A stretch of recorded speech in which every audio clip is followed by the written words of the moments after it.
श्रीमद् भागवतम स्कंद प्रथम अध्याय अष्टम महारानी कुंती द्वारा प्रार्थना तथा परीक्षित की रक्षा। श्लोक संख्या 49। बालद्विज सुरन्मित्र पितृभ्रातृ गुरुद्रुह नमेस्यान्निरयान् मोक्षो यपि वर्षायुतायुत ही। शब्दार्थ अनुवाद एवं तात्पर्य by his divine grace AC भक्ति वेदांत स्वामी श्रील प्रभुपाद। शब्दार्थ बाल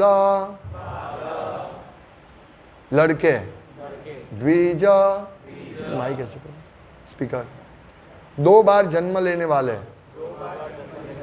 सूरत शुभ चिंतक, मित्र मित्र, पितृ चाचा ताऊ, भ्रातृ भाई, गुरु शिक्षक का, द्रुह हारने वाला, न कभी नहीं, मैं मेरा, स्यात् होगा, निरयात नरक से, मोक्षः मुक्ति, ही निश्चय ही, अपि यद्यपि, वर्ष साल, अयुता लाखों, आयुत ही जोड़े जाने पर।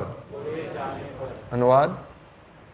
मैंने अनेक बालकों, ब्राह्मणों, शुभ चिंतकों, मित्रों, चाचा ताऊओं, गुरुओं तथा भाइयों का वध किया है। भले ही मैं लाखों वर्षों तक जीवित रहूं, लेकिन मैं इन सारे पापों के कारण मिलने वाले नरक से कभी भी छुटकारा नहीं पा सकूंगा। युधिष्ठिर महाराज बोल रहे हैं।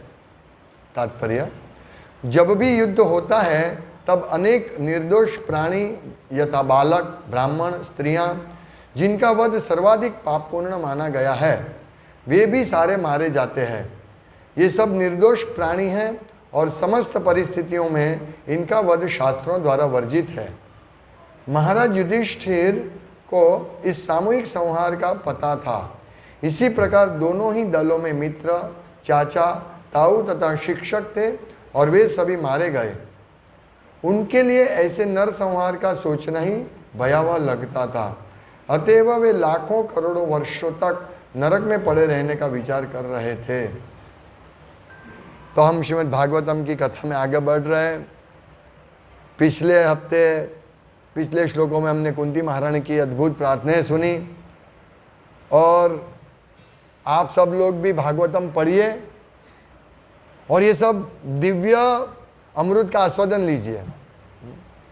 यहाँ हम लोग मिलते हैं, वैसे हर रोज क्लास होता है लेकिन सब भक्त हर रोज नहीं आ पाते हैं, तो हफ्ते में 1 बार कोई आते हैं, कोई 2 बार आते हैं। लेकिन यहाँ से हमें सीखना है। ये स्कूल है, ये प्रीचिंग एंड टीचिंग सेंटर है, सेंटर। तो यहाँ हमें स्कूल, जैसे हम स्कूल में कॉलेज में जाते हैं, सुबह 10 बजे जाके शाम को कितने बजे आ जाते हैं? 5 बजे आ जाते हैं, स्कूल में जाते हैं। मॉर्निंग स्कूल हो, इवनिंग स्कूल, इस प्रकार ये स्कूल है। तो यहाँ हमें सीखने के लिए आना है। ऐसे अभी कॉलेज में, अभी स्कूल जाना, कॉलेज जाना तो मज़ा करने जाना है, बंक, कैंटीन में मज़ा करो, लड़कियों के साथ बात करो, लड़के के साथ बात करो इत्यादि होता है। तो इस प्रकार का टीचिंग यहाँ नहीं लेना है। यहाँ वास्तविक शिक्षण, जो हमें करोड़ों जन्मों से हम इस जगत में फंसे हैं, उसमें से कैसे निकल सके, वो शिक्षण लेना है। हम देखते हैं कितनी अराजकता फैली हुई है, हर रोज कितने अकस्मात होते हैं, कितने लोग मर जाते हैं, बम विस्फोट होता है, एक्सीडेंट होता है और मृत्यु, कुदरती मृत्यु होता है। कितनी घटनाएं बनती है, सोचिए। और घटनाएं ऐसी बनती है कि हम देखिए, हम बैठे हैं और अचानक हमारा मृत्यु हो जाए, फिनिश, सब कुछ फिनिश।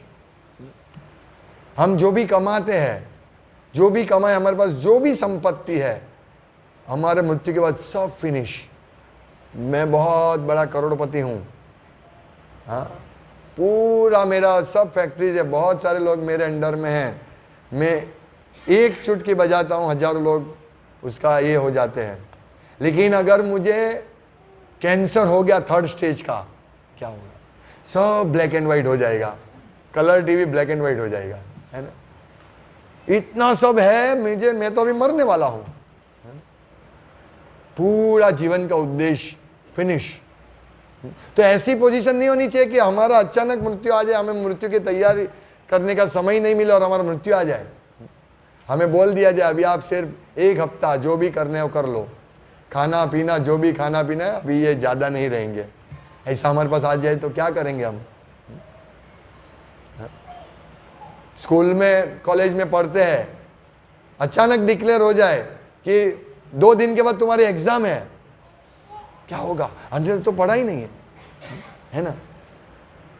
मैं पढ़ाई करता था स्कूल में, तो पढ़ता था, ये प्रिपरेशन लीव में मुझे हम लोग पढ़ते हैं, तो इतना पढ़ते हैं, फिर सो जाते हैं ना, तो दोपहर को भी थोड़ा रेस्ट लेते हैं, सुबह जल्दी उठते हैं तो सो जाते, फिर उठते हैं, फिर मैं अरे मेरी एग्जाम है और मैंने कुछ तैयारी नहीं की। ऐसा होता है, आपके साथ हुआ होगा किसी के साथ, है ना? ऐसा होता है, अरे मेरी एग्जाम है, फिर उठते, हाँ नहीं 2 दिन के बाद एग्जाम है। ऐसा मुझे बहुत बार होता था। तो ऐसा ही हमारा मनुष्य जीवन में अचानक हमको एक हमारे साथ घटना हो जाए, अचानक, जैसे अभी बहुत दुर्भाग्यपूर्ण घटना हुई हमारे बांग्लादेश के इस्कॉन में। दुष्ट लोगों ने अटैक किया और 2 भक्तों के मृत्यु भी हो गया। ये तो बहुत घृणास्पद घटना है। उन्होंने सोचा कि हम हिंदू धर्म वाले को ये करेंगे, हालांकि हिंदू धर्म नहीं, हम इस्कॉन वाले हैं, हम लोग सनातन धर्म वाले हैं। लेकिन उन्होंने ऐसा सोचा कि इनको मार देंगे, ये फिनिश हो जाएगा। नहीं, चैतन्य चरितामृत में वर्णन है, चांद काजी, वो मुसलमान थे और काजी था, पूरा नेता था, मेयर जैसा।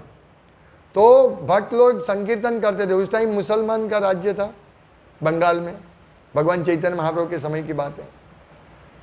भक्त लोग कीर्तन कर रहे थे, तो चांद काजी के आदमी आए और उन्होंने मृदंग तोड़ दिया और भक्तों को गुस्सा किया और बोला कि अभी तुमको नगर संकीर्तन नहीं करना, हरे कृष्ण महामंत्र नहीं लेना है तुमको, और मृदंग तोड़ दिया। और जैसा बांग्लादेश में घटना हुआ वैसा ही हुआ। तो भक्त लोग जाके चैतन्य महाप्रभु को बताया, तो चैतन्य महाप्रभु ने बोला क्यों संकीर्तन नहीं होगा? सब लोगों ने मसाल लेकर चैतन्य महाप्रभु, सब भक्त, अरे बोला तुम जोरदार कीर्तन करो। सब भक्त कीर्तन करते करते चांद काजी के घर गए, जो मेयर समझ लो, उनके घर गए। सब भक्त एकदम जोरदार कीर्तन करते उनके घर गए, और ये देख के चांद काजी एकदम घबरा गया और अंदर चला गया। और सब बाकी के भक्त तो तोड़ फोड़ सब कर रहे थे, उनके बगीचा गार्डन का, हाँ, सब तोड़ फोड़। चैतन्य महाप्रभु ने ऐसा मत करो, हमें ऐसा नहीं करना है। फिर थोड़े समय के बाद जोरदार कीर्तन किया। थोड़े समय के बाद चांद काजी आए घबराता हुआ। चैतन्य महाप्रभु ने बोला कि आप डरो मत। फिर उन्होंने सब बताया, बहुत लंबा वार्तालाप है, लेकिन उस वार्तालाप में ये मुस्लिम, ये जो कुरान है उसके बारे में भी चर्चा हुई। चैतन्य चरितामृत आदि लीला 17 या 19 चैप्टर है आदि लीला का, दूसरे भाग का, तो आप पढ़ सकते हैं। पूरा बहुत सुंदर है, उसमें कुरान के बारे में, वो गाय को खाते, गाय का मांस खाते हैं, ये सब बहुत अच्छा चैतन्य महाप्रभु चर्चा करते हैं सिद्धांत की। और चांद काजी ने कन्विंस हो गए, वो बहुत सुंदर अंदर। फिर उनको चैतन्य महाप्रभु ने एक बार एक प्रश्न पूछा कि आप, मतलब एक प्रश्न पूछा, उसके जवाब में बोले आप कैसे, आपने सबको संकीर्तन करने की परमिशन वापस कैसे दी? तो चांद काजी बोला मैं एक सीक्रेट बताता हूँ, आपको अकेले बताऊंगा। चैतन्य महाप्रभु ने बोला नहीं, सबको साथ में बताओ।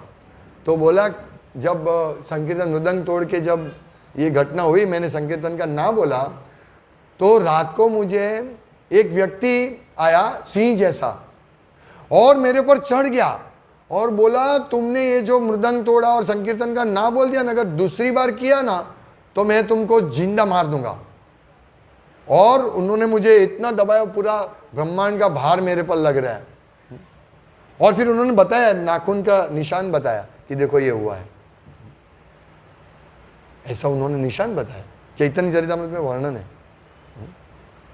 तो भगवान नरसिंह देव रक्षण करते हैं भक्तों का।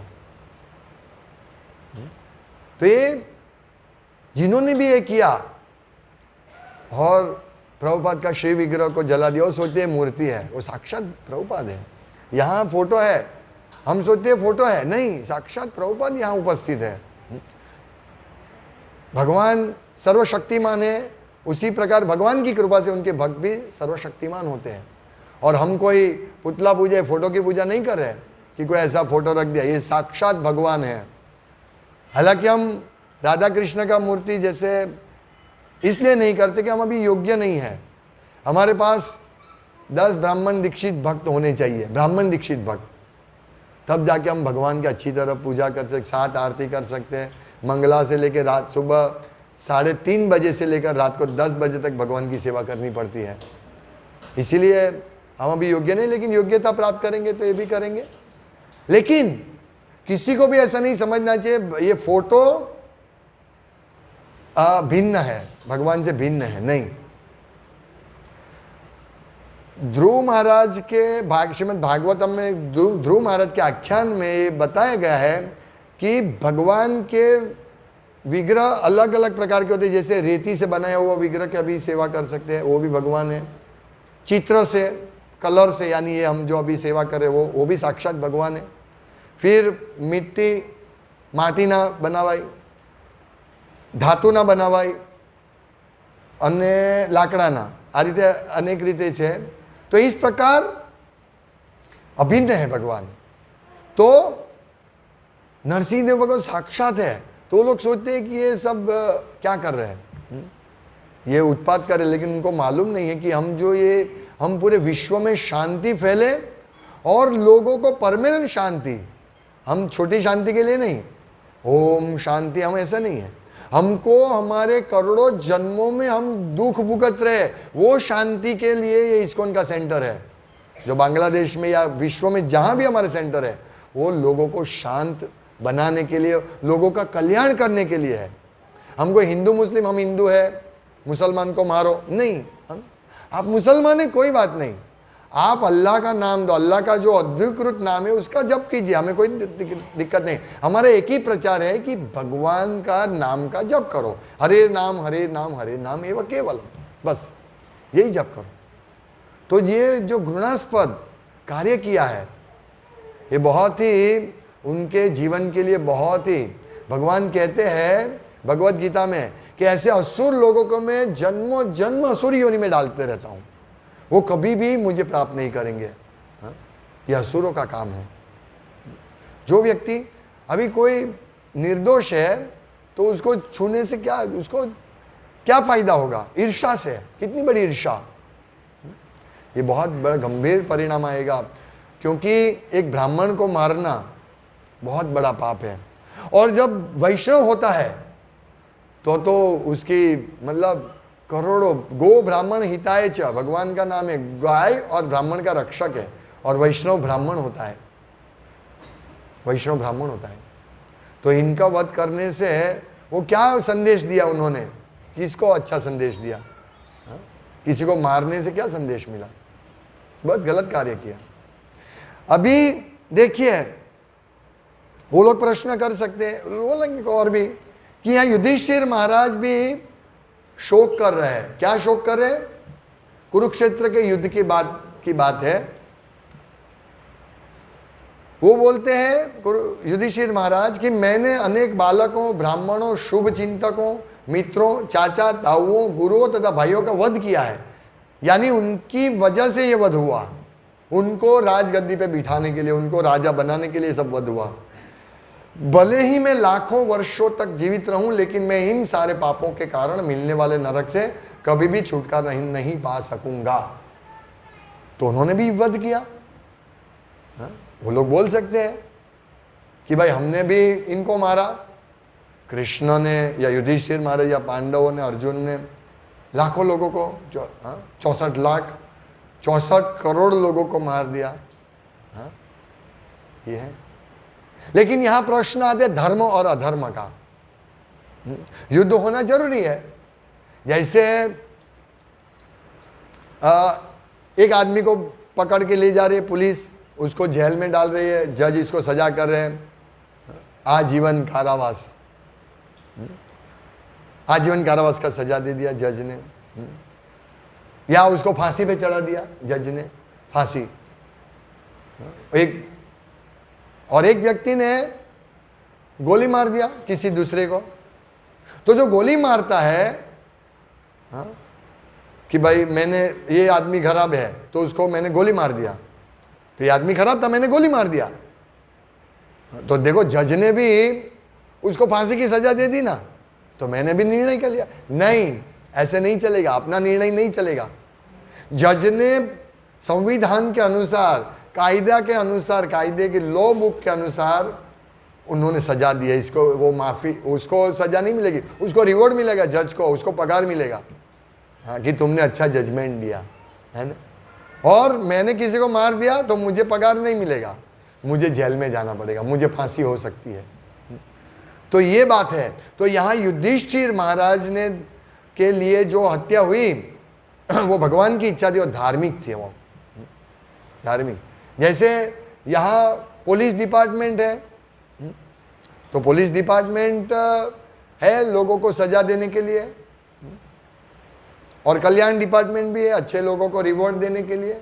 इसी प्रकार ये जो युधिष्ठिर महाराज तो पूरा धर्म की वजह से भगवान चाहते थे कि युधिष्ठिर महाराज को राजगद्दी मिले, ताकि लोग शांति से अपना कार्य करते हुए, अपनी नियत कर्तव्य करते हुए भगवान की भक्ति करें और भगवत धाम जाए। ये है भगवान की योजना, समझिए। इसीलिए भगवान ने इतने 64 करोड़ लोगों को मरवाया और इसका निमित्त युधिष्ठिर महाराज बने। लेकिन पूरी योजना कृष्ण की थी, भगवान की थी।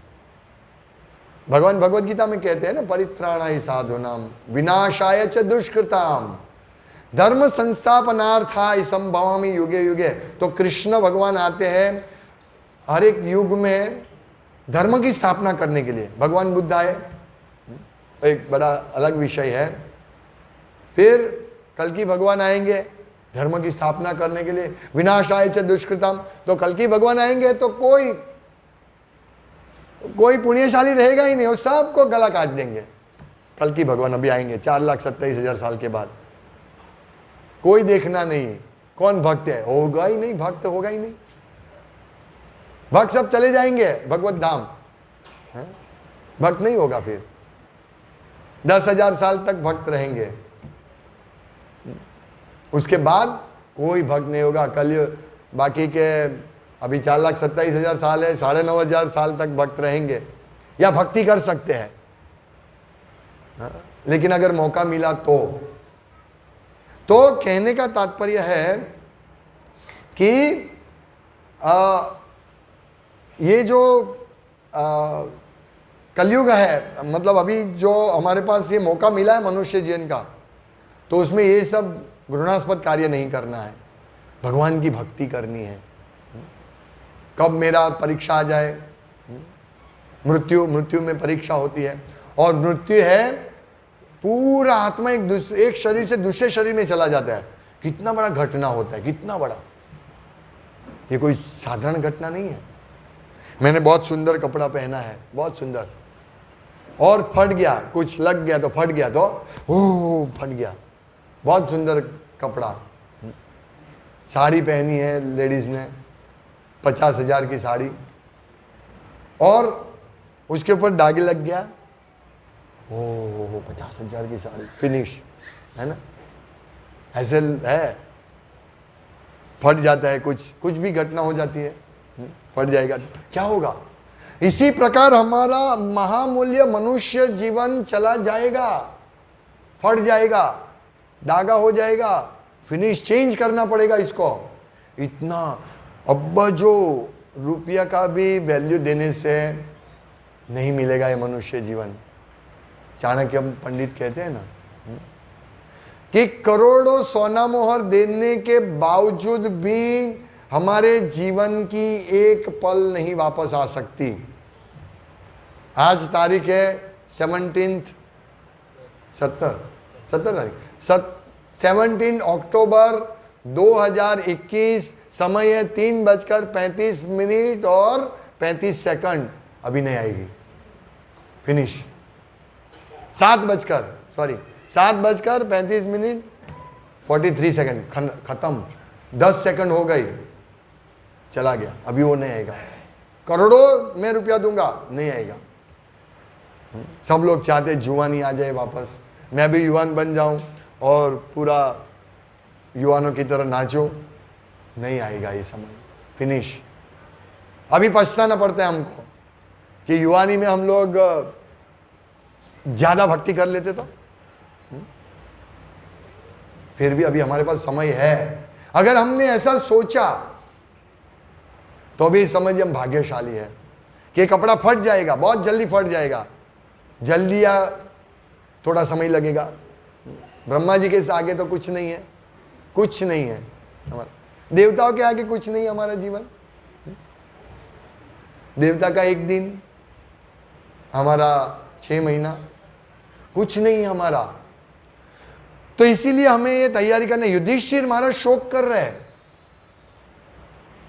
उन्होंने सोचा मेरी वजह से इतना नुकसान हुआ, ऐसे हमें शोक करना चाहिए। मैंने इतना टाइम बर्बाद कर दिया, इतने इंद्रिय भोग के पीछे, मेरे करोड़ों जन्म चले गए। कभी मैं शेर था, कभी मैं देव था, कभी मैं ब्रह्मा था, कभी गणेश था, कभी इंद्र था। हम सब लोग पोस्ट पे होके आए हैं। हम भी गणेश जी थे, कभी होंगे, इंद्र भी होंगे, हम ब्रह्मलोक में भी थे। हमारा पहला, जब आध्यात्मिक जगत से हमारा फॉल डाउन होता है तो पहले ब्रह्मलोक में ही होता है। प्रभुपाद कहते हैं ब्रह्मा के जैसा ही जन्म मिलता है हमको। सोचिए हम वहां से गिरते गिरते गिरते गिरते हम यहां आ गए। यहां नहीं, नरक में भी गए हैं, नरक में भी गए हम, ये मन की वजह से। तो इतना हम घूमते घूमते घूमते, सोचिए आज का प्राइम मिनिस्टर या कोई भी प्राइम मिनिस्टर हो, बाइडेन अमेरिका का प्रमुख, अभी उनको निकाल दिया जाएगा जैसे ट्रम्प को निकाल दिया। अभी ट्रम्प का तो कोई नामो निशान दिख नहीं रहा है। लेकिन अगर बाइडेन को निकाल के बोले तुमको झाड़ू मारना है, कल से अमेरिका की शेरी में तुमको झाड़ू मारना है, वो तैयार होगा? नहीं, नहीं होगा वो। लेकिन उसको जबरदस्ती करना पड़ेगा तो करना पड़ेगा उसको। ऐसा ही अगर हम लोग समझिए कि हम बाइडेन है या हम नरेंद्र मोदी है और हमको बोल दे चलो भाई झाड़ू मारने, तो हम नहीं मार पाएंगे। तो सोचिए आज मैं प्राइम मिनिस्टर हूं, राष्ट्रपति हूं, मेयर हूं, प्रमुख, गुजरात का पार्टी का प्रमुख हूं, लेकिन मेरे दूसरे जन्म में एक कुत्ता हूं मैं। तो प्रभुपाद कहते थे, एक इंडिया के एक प्राइम मिनिस्टर के बारे में पूछा तो बोला वो अमेरिका में एक घर में कुत्ता था, कुत्ता है अभी। प्राइम मिनिस्टर का नाम नहीं बताऊंगा मैं, प्रभुपाद ने बताया था। तो ये बात है। आज मैं प्राइम मिनिस्टर, मेरे आगे मेरे पीछे 10-10 कार दौड़ती है, पीछे एम्बुलेंस, पुलिस, और मेरे आने से 1 घंटे पहले पूरा रास्ता साफ होता है। ऐसी अवस्था के बाद मैं स्ट्रीट झाड़ू मारने वाला बन जाऊं तो ये हमें शोक करना है। जैसे युधिष्ठिर महाराज शोक कर रहे थे कि मैंने मेरी वजह से इतना ये हुआ, अभी क्या होगा। तो ये बहुत भयंकर स्थिति है। लेकिन हम बड़े भाग्यशाली है, हमारे पास श्रीमद् भागवतम है। एक एक स्टेप बाय स्टेप अगर हम आगे पढ़ेंगे ना तो हमारा हृदय इतना साफ हो जाएगा। इसीलिए हम लोग भागवतम का ज़्यादा प्रचार करते हैं। भगवत गीता बेसिक है, जो हमें पहले भगवत गीता ही पढ़नी है, जिससे हम समझ सके कि कृष्ण तो भगवान स्वयं, सर्वधर्मान परित्यज्य माम एकम शरणम व्रज, मेरे अकेले के शरण में आओ। ये सिद्धांत हमको कहाँ मिलता है? भगवत गीता में। और इस सिद्धांत के हिसाब से हमारा जीवन कैसे हमें आगे बढ़ाना है, इस सिद्धांत को समझ के भगवान की भक्ति में प्रैक्टिकल कैसे लग जाना है, वो भागवतम में है। इस सिद्धांत को बहुत अच्छी तरह समझा है कि इस प्रकार भगवान के शरण में जाना है। इसीलिए हम देखेंगे, हम पहले से देख रहे हैं भगवान कृष्ण सब भागवतम में कितना अच्छी तरह समझा गया है। तो ये सिद्धांत पर आना कि कृष्ण तो भगवान स्वयं, कृष्ण ही भगवान है। आज तो हिंदू धर्म में बहुत सारे देव देवता है। आज हमारा एक जैन व्यक्ति के साथ हम प्रचार करने गए थे, बुक डिसीजन पे एक जैन व्यक्ति मिला, तो उनसे चर्चा हुआ। वो बोलता है कि हम भगवान बन सकते हैं। मतलब भगवान हम कैसे बन सकते हैं? बोला त्याग करके, इंद्रियों पे कंट्रोल करके भगवान बन सकते हैं। मैंने बोला भगवान सिर्फ इंद्रियों पे कंट्रोल करने वाले, त्याग करने वाले नहीं है। भगवान में 6 लक्षण है, 6 लक्षण है, 6 गुण होने चाहिए तो भगवान है। ऐश्वर्य, जो पराशर मुनि ने व्याख्या दी, ऐश्वर्य से समग्रस्य वीर्यः यशः श्रियः ज्ञान वैराग्यश्चैव क्षणम भगम इतिम गणः। तो भगवान कौन है? ये 6 लक्षण है, जिसके पास पूर्ण ऐश्वर्य हो। पूर्ण ऐश्वर्य कृष्ण के पास था। यश, कृष्ण का यश पूरे विश्व में था। ऐश्वर्य से समग्र से यश, वीर्य, बल, भगवान का बल, गोवर्धन धारण कर लिया। ये तीसरा लक्षण। फिर ऐश्वर्य से समग्र से वीर्य, यश, श्रेय, सुंदरता। भगवान जैसी सुंदरता किसी की नहीं होनी चाहिए, तो ही वो भगवान है। और ज्ञान, जैसे भगवान ने भगवत गीता का ज्ञान सिर्फ 45 मिनट में दे दिया। पूरा ज्ञान, पूरा शास्त्रों का, वेदों का, उपनिषदों का ज्ञान 45 मिनट में दिया। और लास्ट लक्षण है त्याग। तो भगवान जैसा त्याग हम नहीं कर सकते। हमारे पास है क्या कि हमने त्याग दिया है? ये बिल्डिंग मेरा है, मेरा थोड़ी है। ये तो भगवान दे रहे तो मैं कर रहा हूं। मेरा घर मेरा है, हम कुछ नहीं। मैंने घर का त्याग कर दिया। तुम्हारा था क्या, तुमने त्याग कर दिया? अभी मैं ये आसन से निकल जाऊंगा, प्रभु मैंने ये सिंहासन छोड़ दिया। अरे भाई तुम्हारा थोड़ी था, ये तो था उधर, तुम बैठे उसके ऊपर। कोई त्याग हम नहीं कर सकते हैं। और तो ये लोग वो व्यक्ति ने बोला कि भाई त्याग करने से भगवान। मैं बोला त्याग करने से नहीं, पूरा खजाना होना चाहिए हमारे पास। हाँ, पूरा कृष्ण जैसा, कि कृष्ण की पत्नी बोले मुझे पारिजात वृक्ष लेके लाओ तो स्वर्ग से लेके आ सकते हैं। भगवान ऐसे है। और एक एक रानी को, 16,108 रानी को एक एक महल बना के दे दिया। है तुम्हारी हैसियत? एक पत्नी को, 2 पत्नी को संभाल सकेंगे? नहीं, एक पत्नी को संभालना मुश्किल है। पत्नी बोलती है मुझे थोड़ा सोना दो, सोने का गहना चाहिए 10 तोले का। अभी रुको, अभी क्या, अभी मंदी चल रही है, कोरोना हो, तुमको क्या चाहिए? चाहिए मुझे, हम नहीं दे सकते। भगवान ने तो जो महल का वर्णन है, आप भागवतम में पढ़ लीजिए, तो इसको भगवान बोलते हैं। हम भगवान नहीं बन सकते हैं। कैसे बन सकते हैं? मूर्खता है। कैसे भगवान बन सकते? भगवान भगवान है, कभी नहीं बन सकते। तो एक ये पॉइंट था। दूसरा जो मैं पॉइंट ये कर रहा था, सर्वेश्वर, बहुत सारे ईश्वर है। बहुत सारे ईश्वर नहीं। वो बोले हम महावीर को मानते हैं, नेमिनाथ जी को मानते हैं। मैं बोला ऐसा नहीं है, ईश्वर एक है। जैसे प्राइम मिनिस्टर है, तो आप बोलेंगे कि आप प्राइम मिनिस्टर है, मैं प्राइम मिनिस्टर हूं, ऐसा आप कैसे बोल सकते हैं? ऐसे तो मैं भी बोल सकता हूं मैं ये भगवान है वो भगवान। नहीं, ऐसे नहीं चलेगा। शास्त्रों के आधार से, शास्त्रों जो कि परंपरा से आया है, ये पृथ्वी के उत्पत्ति जिन्होंने की उन्होंने दिया होना चाहिए ये शास्त्र। तो ये शास्त्र सब भगवान ने दिया। तेने ब्रह्म हृदय आदि कवये, श्रीमद् भागवतम के पहला ही श्लोक है कि भगवान ने ब्रह्मा जी को हृदय में, आदि कवये, ब्रह्मा जी को हृदय में ज्ञान दिया। तो ऐसा ज्ञान आना चाहिए। नहीं तो ये तो बहुत सारे, मैं भी एक लिख सकता हूं कि राधेश दास भगवान है, ऐसे थोड़ी चलेगा। आप सब लोग प्रचार करो कि मैं भगवान हूं, ऐसे थोड़ी चलता है।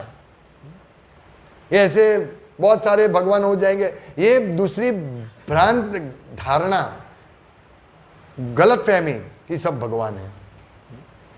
ये अभी नवरात्रि गई तो सब नवरात्रि में रास दांडिया खेला, बोला हमने दुर्गा माता के हम भक्त हैं। तो दुर्गा माता कौन है वो समझना चाहिए पहले। और तुम जो इस हिसाब से रास दांडिया और गरबा खेल रहे हैं ना, तो दुर्गा माता त्रिशूल लेके दौड़ेंगे तुम्हारे पीछे, जिस प्रकार हो रहा है यहाँ। हाँ, ढोलीडा ढोल धीमो वगार, ओढ़नी ओढ़े ओढ़े ने उड़ी जाए, ये सब मश्करी है। हाँ, ये काम वासना से भरा हुआ सब सॉन्ग है, इसमें माता जी को क्या लगता है। ये दुर्गा देवी माया शक्ति है भगवान की, बहिरंगा शक्ति काली। उनका कोप नहीं देखा है, भागवतम में पढ़िए। दुर्गा भक्त थे, वो भक्त की बलि चढ़ाना चाहते थे काली को। जड़ भरत भक्त उनकी बलि चढ़ाना चाहते हैं। साक्षात मूर्ति फटी, दुर्गा आए और उनके जितने भी भक्त थे दुर्गा के भक्त, उन सब का गला काट दिया, उसका लोही पीने लगे। ये है काली दुर्गा, और हम सोचते हैं कि हम दुर्गा माता की पूजा कर रहे हैं। बहुत गलत धारणा है ये। हिंदू धर्म में अभी बहुत खिचड़ी हो गई, इसीलिए पूरे विश्व में जो सनातन धर्म, हिंदू धर्म जो सनातन धर्म था, वो टूटते टूटते टूटते भारत में भी जीना मुश्किल हो गया है। दूसरी बात छोड़ो, क्यों? क्योंकि हमारे पास कोई भगवान की धारणा ही नहीं है, हमारे पास शास्त्रों के सिद्धांत समझने की शक्ति नहीं है, शास्त्र ही हम नहीं पढ़ते। हम प्रचार के लिए जाते हैं। एक आदमी था 50-60 साल के थे, वो झूले झूल रहा था, न्यूज़पेपर पढ़ रहा था। मैंने बोला ये भगवत गीता पढ़ी, मेरे पास है। मैं बोला 1 मिनट मैं आपको समझाना, नहीं नहीं नहीं मेरे पास है, मेरे पास है। फिर मैंने उसको रिक्वेस्ट किया, लीजिए ना, नहीं मेरे पास समय नहीं है। बोला आपके पास दिव्य भास्कर, गुजरात समाचार, गुजरात मित्र इतने पेपर पढ़े हैं, वो पढ़ने के लिए आपके पास टाइम है, भगवत गीता 15 मिनट के लिए टाइम नहीं है। दुर्भाग्य है हमारा। मुझे कोई व्यक्ति बता रहा था कि मदरसा में वो लोग कुरान बच्चे को पढ़ाते हैं। हालांकि वो क्या पढ़ाते हैं मुझे मालूम नहीं, पर इतना तो है कम से कम कुरान पढ़ाने की बात तो है। हमें उनसे सीखना चाहिए, हमें ये सीखना चाहिए। हमने हमारी परंपरा तोड़ दी। हमारे पूर्वज देखिए हर रोज शाम को पूजा करते थे, आरती करते थे, सुबह उठ के पूजा आरती करते थे। अभी तो किसी के घर में फोटो भी नहीं होगा, किसी के घर में नहीं होगा। मुझे याद है मैं जब छोटा था तो पहले, हालांकि वो मैं पूजा कम से कम धार्मिक था, मुझे मालूम नहीं कॉन्सेप्ट गॉड का कॉन्सेप्ट नहीं था, लेकिन प्रभुपाद के साथ जुड़ा उसके बाद मालूम पड़ा। लेकिन एक ऐसा था मंदिर, शेरी में एक मंदिर रहता था, उसमें जाते थे। अभी कौन जाता है? टाइम नहीं है। उनका मंदिर हो गया, हाथ में आ गया मंदिर, मोबाइल, स्मार्टफोन, स्मार्ट मंदिर, नरक जाने के लिए स्मार्ट रास्ता। तो ये जो हमें मनुष्य जीवन मिला है उसको हमें समझना चाहिए और भागवतम पढ़ना चाहिए। मैं एक बहुत सुंदर भागवतम का ये है, स्कंद द्वितीय अध्याय प्रथम, भगवत प्रातिका प्रथम पगथिया, उस एમાં છે शुक परीक्षित महाराज को सुखदेव गोस्वामी कह रहे, हे भरतना वंशज, जे मनुष्य सर्व दुखोथी मुक्त थवा ઈચ્છે છે तेने सर्व दुख हरता नियंता ने परमात्मा एवं पूर्ण पुरुषोत्तम भगवान श्रवण कीर्तन तथा स्मरण करवू જોઈએ। आ सार है। हमें श्रवण कीर्तन और स्मरण करना चाहिए भगवान कृष्ण का, अगर हम दुख से मुक्त होना चाहते हैं तो। ये भौतिक जगत में अभी हम जो दुख भुगत रहे हैं ना, अभी सबको समस्या है ना, किसी को पैसे की समस्या है, किसी को घर की समस्या है, किसी को पत्नी की समस्या है, किसी को पति की समस्या है, शारीरिक समस्या है, राजकीय समस्या है, आर्थिक समस्या है, बहुत सारी समस्या है। सब यहाँ बैठे सबको समस्या है। ये समस्या से छूटने की बात नहीं कर रहा हूं मैं।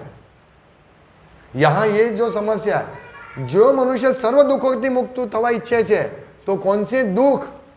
जन्म मृत्यु का दुख। ये समस्या गौण समस्या है। आज मेरे पास पैसा नहीं, कल आ जाएगा। आज मेरे पति पत्नी का संबंध अच्छा नहीं, कल अच्छा हो जाएगा, परसों वापस बिगड़ जाएगा। ये दुख की बात नहीं हो रही है।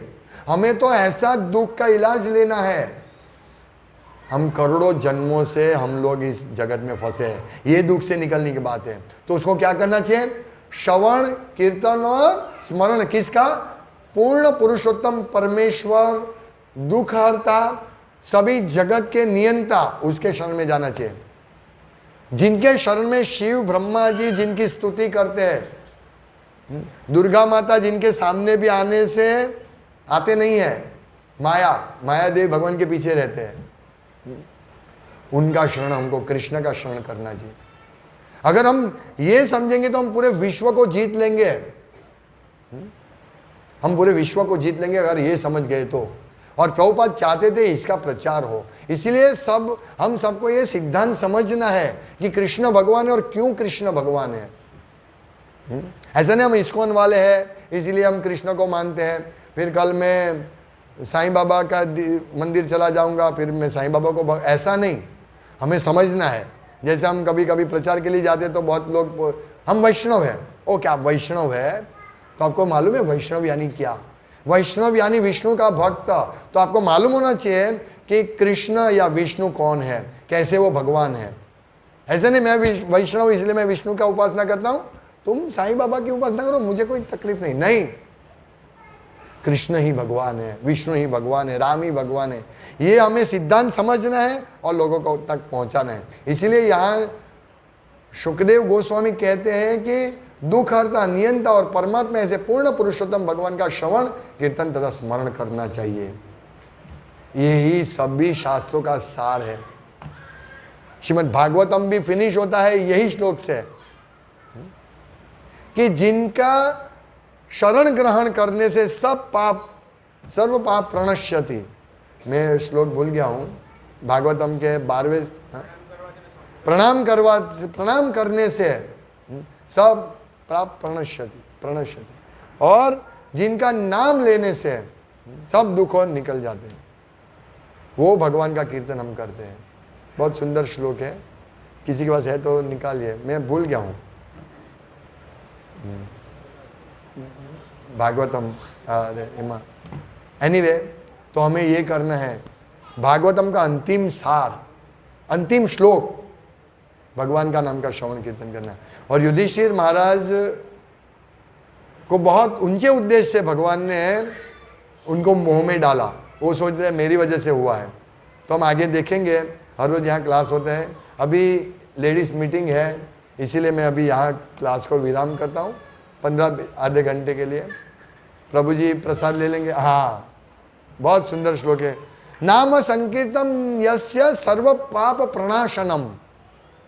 नाम संकीर्तन यस्य मतलब जिनके नाम संकीर्तन करने से सर्व पाप प्रणाशनम, प्रणाम दुख शमनस्तम, नमामि हरिम परम।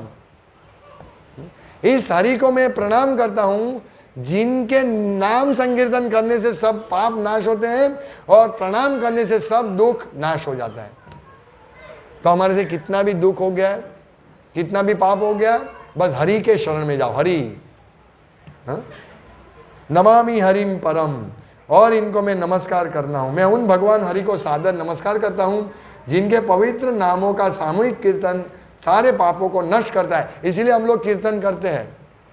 हमें हर रोज कीर्तन करना चाहिए। यहाँ तो शिक्षा दी जाती है, शिक्षण दिया जाता है कि आप कीर्तन इस प्रकार करिए और नाचिए। लोग क्यों ढीले होते हैं? नाचो भाई, सब युवान हो आप लोग, नाचते नहीं हो? मंगला आरती में भी नाचते नहीं है भक्त? नाचिए। ये बहुत बड़ा यज्ञ है, संकीर्तन यज्ञ। नाचने से हमारा शरीर का ये नहीं होगा, नुकसान नहीं होगा, बहुत फायदा होगा, बहुत फायदा होगा। कि देखिए, मानसिक, शारीरिक और आध्यात्मिक सब फायदा होगा नाचने से और कीर्तन करने से। कीर्तन करते करते नाचेंगे तो हमारा शरीर, हम शरीर तंदुरुस्त के लिए नहीं नाचते, हम कृष्ण की प्रसन्नता के लिए। लेकिन मैं ये बोल रहा हूँ, हमारे उद्देश्य नहीं है कि नाचेंगे तो हमारा एक्सरसाइज हो जाएगा। 15 मिनट नाचने से कितना फायदा होगा। और अगर हम टेंशन में है, हम अगर डिप्रेशन में है या कोई भी इसमें है, तनाव में है, तो कीर्तन करो, कीर्तन में नाचो, खूब नाचो, देखो तनाव निकल जाएगा, पूरा उत्साह आ जाएगा। ये सब सीक्रेट है शास्त्र के। लेकिन हम वो सब दूर करने के लिए हम कृष्ण को प्रसन्न करने के लिए नाचते हैं। क्यों कृष्ण भगवान है? क्योंकि वो प्रणामी नमामि हरिम परम, उस हरि को हम नमस्कार करते हैं। कितने अच्छे भगवान है हमारे, कितने अच्छे भगवान हैं, हम कल्पना भी नहीं कर सकते। आज का प्रसाद स्पॉन्सर किया अरविंद जय केशव प्रभु ने, उनकी ओर से है। तो हम बहुत जय केशव प्रभु, थैंक यू, आपने प्रसाद दिया, आपकी वजह से हमारा प्रसाद हुआ है, हम आभार मानते हैं उनका। तो सोचिए, हमें पूरा जीवन जन्म से लेकर मरते दम तक, जन्म से पहले माता के स्तन में दूध नहीं आ रहा था, जन्म के तुरंत बाद माता के स्तन में दूध कैसे आया? किसने दिया? भगवान ने। जन्म से पहले दिन से हमारा पालन पोषण शुरू कर देते भगवान। अरे पहले दिन से नहीं, पहले हमारा जब बीज जैसे होते हैं ना, तब से हमारे गर्भ में 4 महीने होते हैं, तब हमारा पूरा ये हो जाता है, हमारी चेतना आ जाती है। चेतना पहले से ही, आत्मा तो पहले से होता है, लेकिन हम कौन अंदर देने आता है? हाँ, माँ देते नहीं, ये भगवान की व्यवस्था है नाल के द्वारा। देखो ये भगवान तो हमको इतना, तो हम आज जय केशव प्रभु का हम बहुत आभारी है, उन्होंने आज प्रसाद स्पॉन्सर किया, बहुत आभार, बहुत बहुत बहुत आभार। हरे कृष्णा कृष्णा कृष्णा हरे हरे, हरे राम राम राम हरे हरे। तो वहाँ जन्म से लेकर मृत्यु तक भगवान कृष्ण हमको, हम जानते नहीं है कि भगवान प्रोवाइड कर रहे हैं, लेकिन जो जानते हैं, जो हमें यही जानना है, तो हम इनका कितना आभार मानना चाहिए। हाँ, थैंक यू भगवान। इसीलिए हम लोगों को कम से कम आना चाहिए, अपने सब लोगों को लेके आओ, खूब कीर्तन करो, यहाँ खूब नाचो, मंगल आरती हर रोज 5 बजे मंगल आरती होती है, आओ नाचो, नमामि हरिम, सब हो जाएगा, श्रवण कीर्तन स्मरण हो जाएगा, भक्तों का संग हो जाएगा, भगवान का दर्शन हो जाएगा, कसरत हो जाएगी। हाँ, जल्दी उठना भी एक अच्छा है। लोग बोलते हैं प्रभु उठ नहीं पाते हैं। अरे भाई, शास्त्र में लिखा है, एक नैतिक विचार है, वહેલો સુઈ વહેલો ઉઠે ધન બુદ્ધિ ને શું વધે હે તન મન જે બી હોય તે ભૂલી ગયો હું, કોઈને યાદ છે?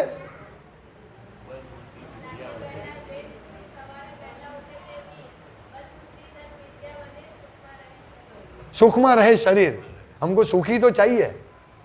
तो अगर हम जल्दी उठेंगे, रात्रे सोईने जे उठे वीर कहवाय। एक्चुअली क्या है, पूरा प्रोग्राम हमने गलत कर दिया है। क्या होता है, रात को 9 बजे हमारा जीवन शुरू होता है, क्योंकि 8 बजे जॉब से आते हैं, स्नान करते हैं, थकते हैं, हाँ, फिर खाना खाते हैं, फिर बैठते हैं, फिर टीवी के सामने, तब तो शुरुआत होती है। हाँ, तब भक्तों की तो आंख में बंद होनी चाहिए। अभी बस हो गया 9 बज, ओ 9 बज गया, चलो।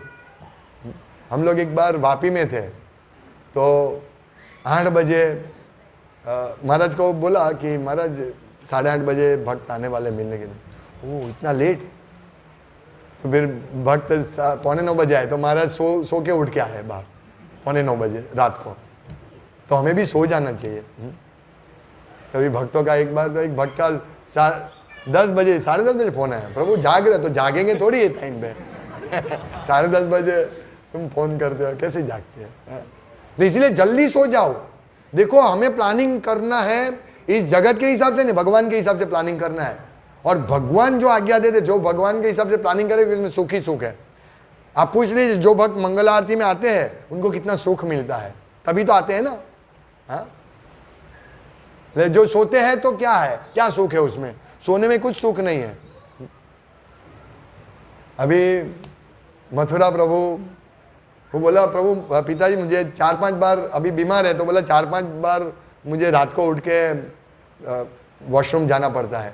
बोला अच्छा ऐसा है, वो तो अच्छा नहीं है। बोला पिताजी अच्छा है, क्यों?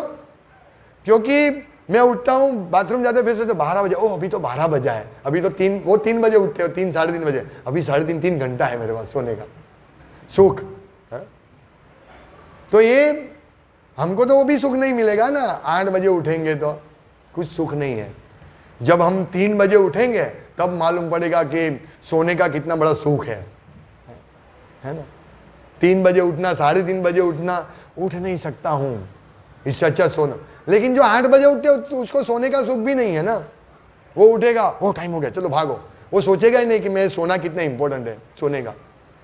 उसको लेकिन जो भक्त सुबह 3:30 बजे उठने का प्रयास करेगा, 4 बजे उठने का प्रयास करेगा, उसको मालूम पड़ेगा अरे ये तो सोना अच्छा है, थोड़ा सोने को मिल जाए तो अच्छा है ना। तो ये अभ्यास हमें करना है। हमें जल्दी जाना है कि नहीं भगवत धाम, कि यही रहना है? अभी इनकी गवर्नमेंट में रहना है, मोदी की गवर्नमेंट में रहना है, या दूसरा भी कोई है कि उसकी गवर्नमेंट में रहना है? पेट्रोल का दाम कहाँ चले जाएगा, कितना पहुंच जाएगा? तो इसी जगत में रहना है तो कोई बात नहीं, 8 बजे उठो, 9 बजे उठो, 10 बजे उठो, कोई बात नहीं। मेरे एक आर्टिकल मैंने अभी लिखा है, स्वर्ग यात्रा और नरक यात्रा, अरे वैकुंठ यात्रा और नरक यात्रा, आप पढ़ लेना, भगवत दर्शन में लिखा है। आगे भी लिखा था, इसको रिपीट किया है।